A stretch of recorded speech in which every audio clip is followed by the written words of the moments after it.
Welcome back, everybody, for another deep dive. This time, we're going to be looking at the subconscious mind. Oh, cool. Yeah, and specifically, how we can tap into its power. Okay. We've got a few chapters here. It looks like they're from some sort of self-help audiobook, Mm-hmm. but they're making some pretty bold claims. Hmm. Stuff like, unlocking your potential, attracting success, Right. even stuff about like miraculous healings and things like that. Wow. So, Sounds intriguing. yeah, I'm pretty curious to see what we find. Yeah, me too. I think what's really interesting about this, and I think you kind of alluded to it there, is how much our subconscious can impact our everyday choices. Yeah. It's not just this kind of mystical concept. Yeah. It's really intertwined with how we actually operate, like on a day-to-day basis. Yeah, that's a really good point. I mean, it's not just about like achieving some big crazy goal, right? Right. It's like it's understanding how our minds work, like on this fundamental level. Yeah, totally. So one of the first things that the chapters kind of dive into is this idea of the subconscious being this like hidden powerhouse. Uh-huh. And, it's not just like keeping our bodies running and stuff, right? Yeah. Like it's storing all of our memories, Right. all of our experiences, Yeah. even like learned behaviors and things. Yeah, it's like this vast internal library almost Yeah. that's constantly shaping how we see things, how Yeah. we act. Oh, interesting. And what these chapters are suggesting is that we can actually influence this library. Okay. We can shape the contents Oh, wow. to work for us. Okay. They compare it to programming a computer, which I thought was interesting. Okay, so let's unpack that analogy a little bit. Yeah. Because they use this comparison of the conscious and subconscious minds to like departments in a company. Mm. So the conscious mind is like the CEO, Okay. making decisions, analyzing information, Right. but the subconscious is like the workforce, Okay, I like it. carrying out the instructions, Yeah. often automatically. Uh-huh. What do you think about that? I think it's a really interesting way to kind of visualize it, Yeah. This interplay between the conscious and the subconscious. Right. And it really highlights how important it is for those two things to be working together. Right. If the CEO is giving unclear instructions Yeah. or conflicting orders, the workforce is going to be a lot less efficient. Right, exactly. So like if I'm constantly telling myself I'm not good at something, Yeah. even if I'm like consciously trying to learn it, Right. my subconscious might be like working against me. Sabotaging you. Yeah.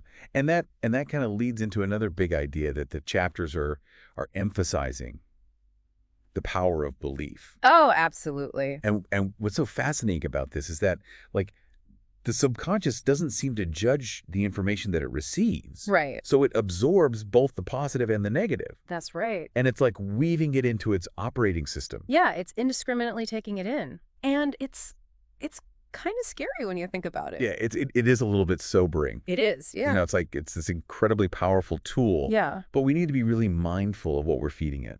absolutely. Be careful what you wish for kind of thing, right? Right. Exactly. It's a double-edged sword. Exactly. So the chapters have this pretty stark warning about, the potential downsides Yeah. of repeatedly exposing ourselves to negativity. Right. Because those messages, like you'll never succeed or life is hard, Mhm. that can really become deeply ingrained Yeah, and actually shape our beliefs and hinder our progress. absolutely. Wow. It's like it becomes a self-fulfilling prophecy almost. Yeah, and so it really emphasizes just how crucial it is to be conscious of our thoughts, right? Yes, very much so. Now, one of the concepts that really caught my eye was this idea of technical prayer. Oh, okay. And it's not about traditional religious prayer, right? Right. It's more about like focusing your mental energy really intensely Mm. on a specific outcome that you desire. Okay, so it's like channeling that energy Yeah, with exactly. a very specific purpose in mind. Exactly. Okay. So the key here, from what I understand, is the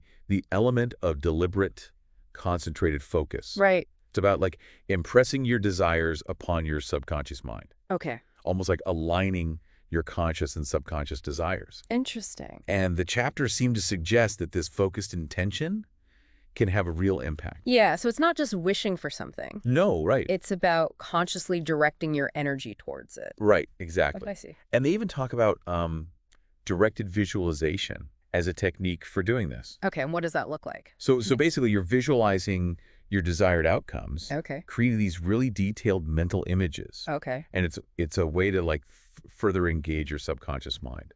Interesting. So you're not just thinking about it abstractly. Yep. You're actually creating a picture in your mind. Exactly. Exactly. Yeah. And the source material really emphasizes how important it is to make these visualizations as vivid as possible Yeah. and emotionally charged. So engage all of your senses. Right, exactly. Okay. So like if you're trying to attract, say, more abundance, Okay. you would just like visualize a stack of money, Right. right? You would visualize what that abundance would feel like. Yeah. The freedom that it would bring. Yeah, yeah. The experiences that it would, So you're basically creating a mental movie. exactly, Yeah. exactly, a mental movie. Okay, cool. So the more that you can engage your senses and your emotions in that visualization, Right. the more deeply it's going to resonate with your subconscious Okay. and potentially influence your actions and choices in the real world. Wow. That's really powerful stuff. Right. Yeah. So I'm starting to see how these concepts could be actually applied.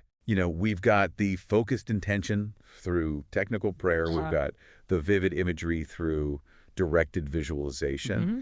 But there's a third technique that the chapters highlight. Okay. What's that? It's called automatic recurring affirmations. Automatic recurring affirmations. Yeah. Okay. And this is about leveraging the power of repetition.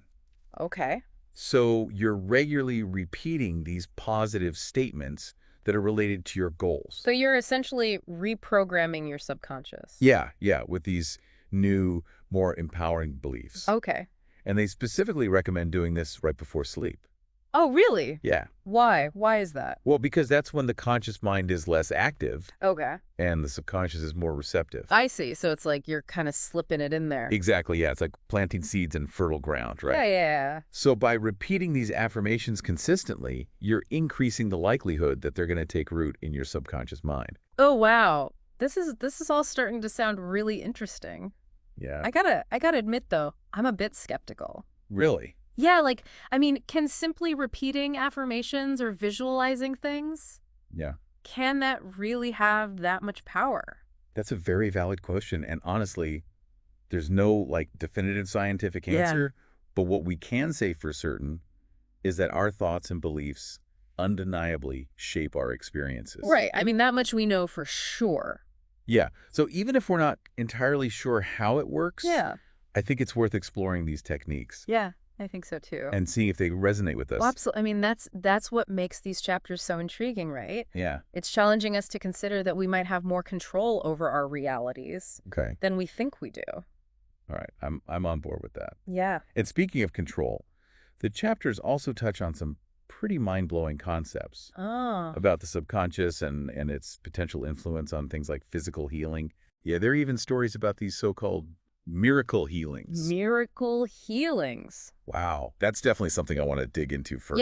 Yeah, me too. Those accounts are, they're really thought-provoking. Yeah. And while the source material may attribute them to, like, spiritual or supernatural forces, I Right. think there's also room to explore these phenomenons through a more scientific lens. I'm all for that. Yeah.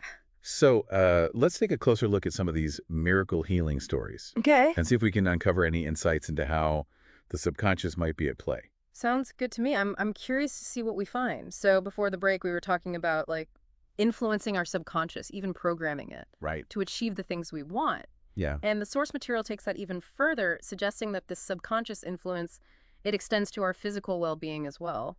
Yeah, those stories about the miracle healings really caught my attention. Yeah. I mean, if it's even remotely possible to tap into this power to, like, overcome illness, Right. pretty incredible. It is, yeah. But I also want to, like, approach this with a healthy dose of skepticism. Rightfully so. Yeah. And while the source material tends to attribute these healings to, like, supernatural or spiritual forces, Yeah. I think it's worth exploring if there are any scientific explanations as well. Exactly. So let's dive into some of these stories Okay. to see if we can uncover any insights into how the subconscious might be influencing these outcomes. Yeah. One that really stood out to me was about a deaf man who regained his hearing after placing a healing stone under his ear for 40 days straight. Oh, wow. Yeah. What's interesting about that story, and a lot of the other ones, like, It is the unwavering belief that the individual has Okay. in the healing power of, whatever the ritual or object is. Right. So even if the stone itself, like, held no actual power, Right. the man's belief in it seems to have triggered a physiological response. So it's almost like the placebo effect, Yeah.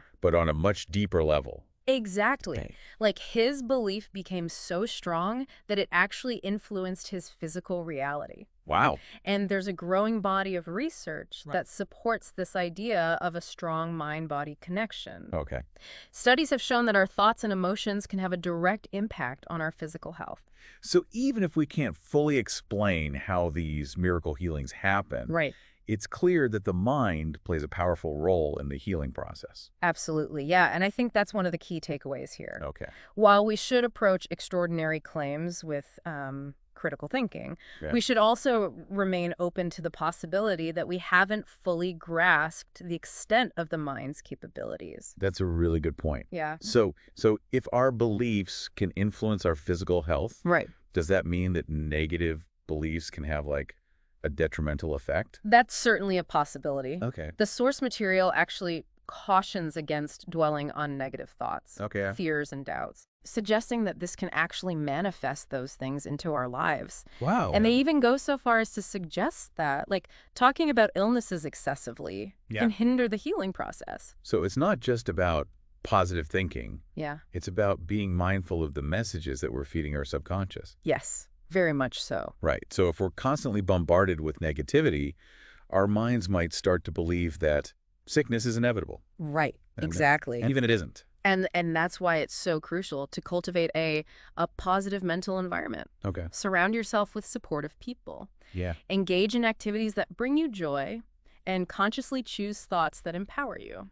Now I'm curious about how we can apply these concepts like more practically. Okay. We talked about technical prayer and directed visualization and automatic recurring affirmations as techniques for programming our subconscious. Right. But do the chapters offer any specific guidance on like how to use these for healing? They do touch upon the importance of visualizing yourself as healthy.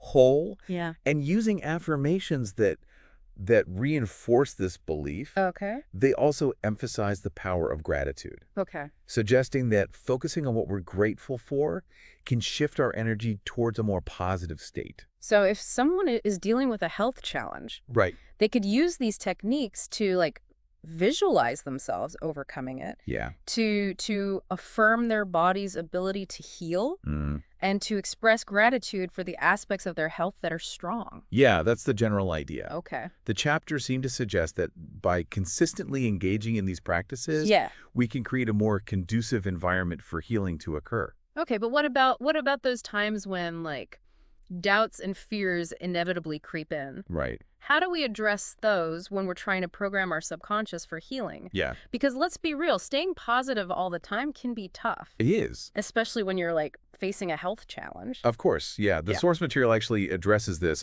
They suggest a technique called reasoning to counteract doubt. Reasoning. Yeah. What does that entail? So it's about consciously providing your subconscious mind with, like, logical reasons Okay. why your desired outcome, in this case healing, Right. is not only possible but also beneficial. Okay. So instead of just affirming, I am healthy, Yeah. you would also remind yourself of all the reasons why health is important to you. Okay. The things you want to do, the people you want to spend time with. Oh, I see. So you're giving your subconscious mind concrete reasons to buy into the idea of healing. Yeah, it's almost like you're like building a case for it. Exactly. And by engaging your rational mind in this way, you're providing your subconscious with more ammunition to combat those doubts and fears. So it's not about ignoring those negative thoughts. It's about actively challenging them Yes. with these like positive logical counterpoints. Exactly. And this technique can be applied to any area of life Okay. where you're trying to reprogram your subconscious mind. Okay. I'm really starting to see how these concepts could be like put into practice. Yeah. We've talked about how to use these techniques for healing, Right. but I'm curious about how they might apply to other areas like, say, wealth creation. Yeah, well, the chapters dedicate a significant portion to discussing the application of these techniques to financial success. Okay. And one of the first things they do is challenge a very common limiting belief Okay. that wealth only comes from hard work and suffering. Yeah.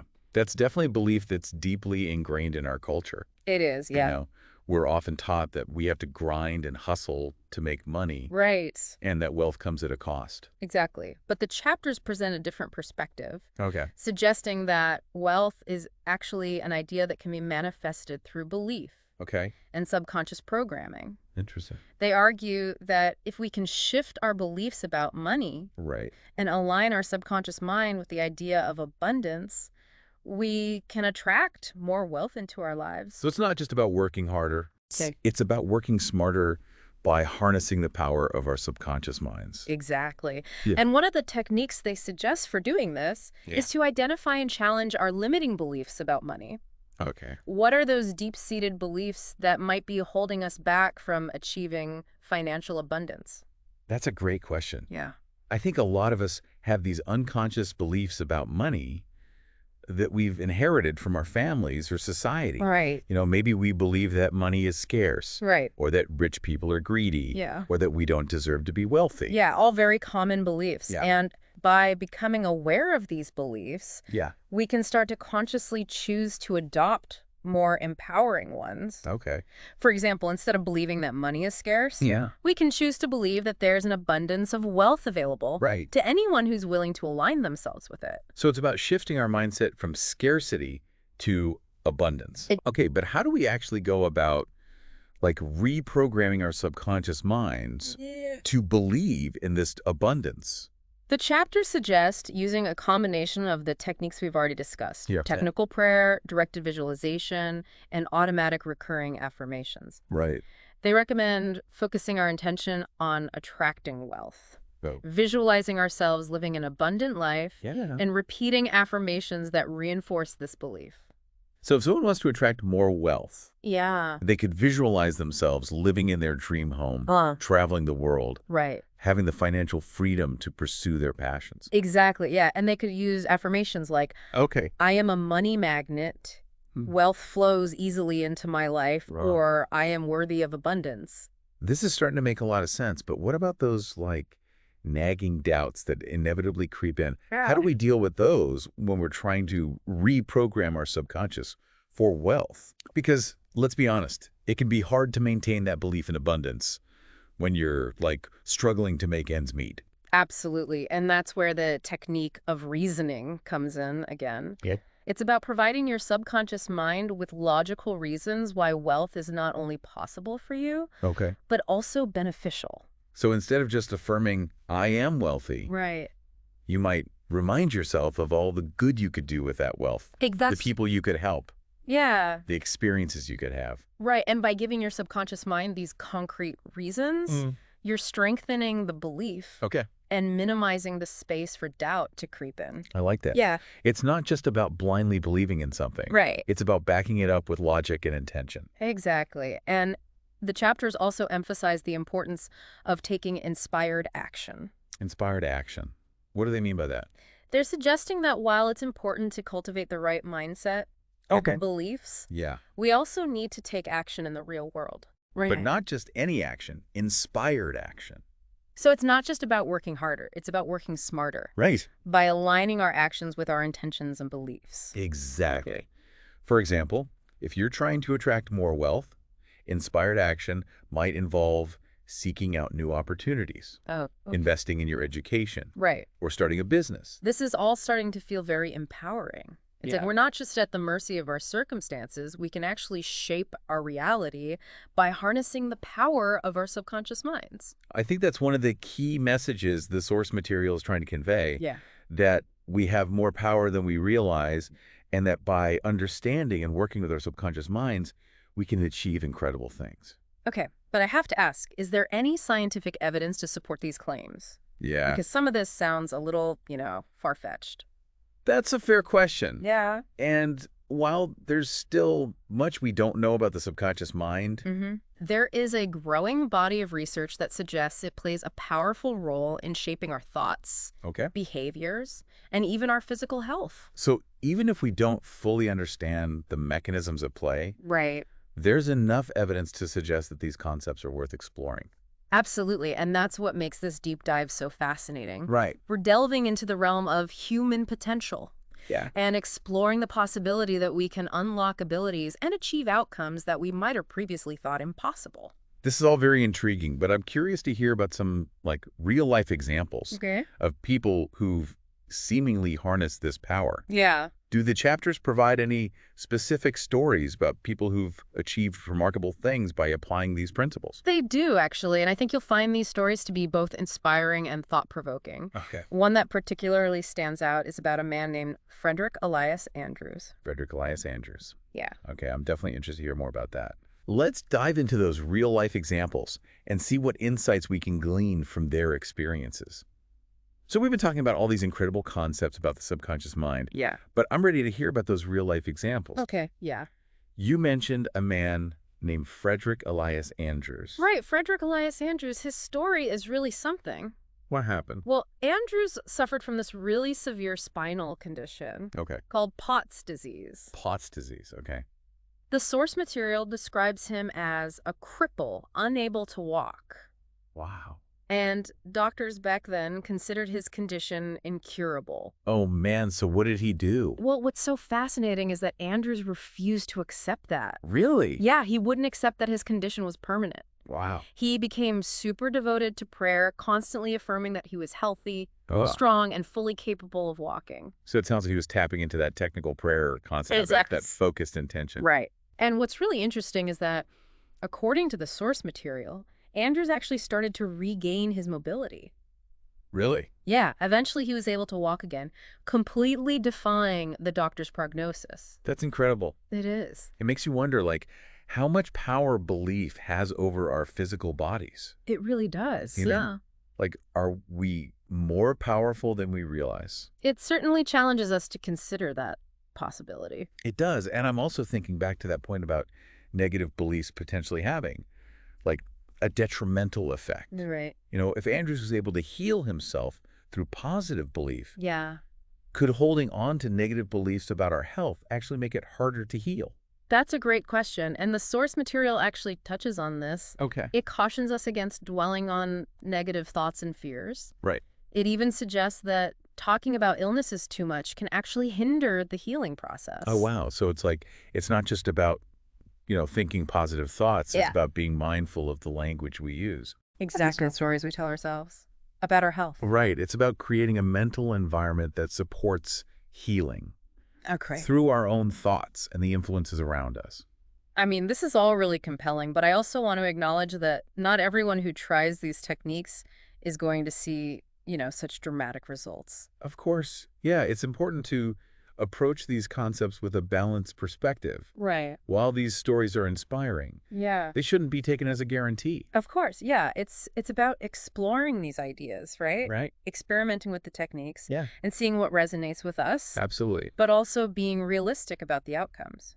And I think it's important to remember that the journey of, self-discovery and transformation, it's ongoing. Right. There's always more to learn and Right. more to explore. Yeah. So for anyone listening who's feeling inspired Mhm. to delve deeper into these concepts, Yeah. what would you recommend as a next step?